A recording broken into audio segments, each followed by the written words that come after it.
ashhadu ki daga sake daga hannun ki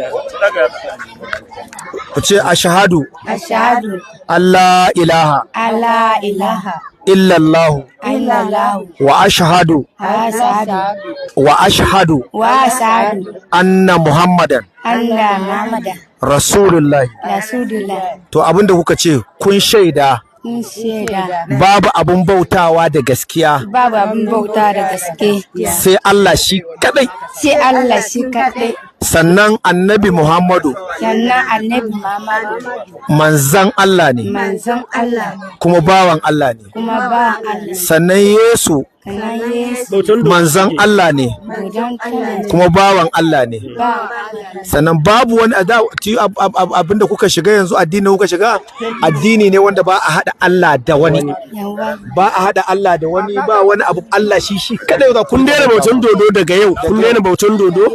Za mu aje muku malami a garin nan, kuma za a gina muku masallaci, za ku fara sallah, kuma za a koya muku ibada. Me sunan Insha kike? Allah.